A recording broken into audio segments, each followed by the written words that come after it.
Je voudrais savoir comment tu comptes renforcer la participation des militants, de mon âge, enfants, parents, total. Question fondamentale. Il faut rapidement réformer nos modes de fonctionnement tout d'abord pour véritablement remettre les militants au cœur de notre démarche. Donc il faut leur rendre la parole dans toutes les occasions où c'est possible, à tous les échelons de fonctionnement de notre fédération.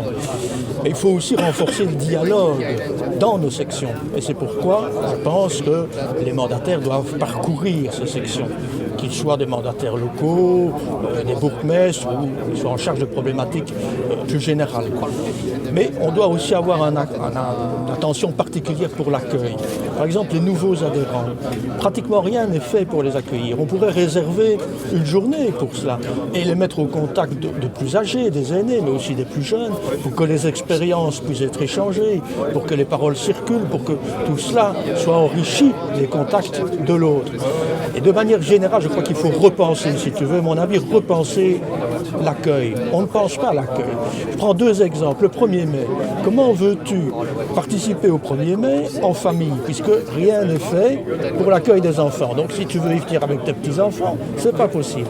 Et puis parfois on va aller fixer des réunions dans des lieux difficiles d'accès. Et alors quand on n'a pas de voiture, comment est-ce qu'on fait pour y aller? Et on n'a pas prévu des conditions pour rencontrer ces difficultés. Mais tout ça, ce sont des exemples qui montrent ce qu'il ne faut pas faire. Et donc, à l'inverse, ce que nous devons développer, c'est-à-dire créer véritablement les conditions de la participation. Et parfois, ça passe par des propositions très terre-à-terre.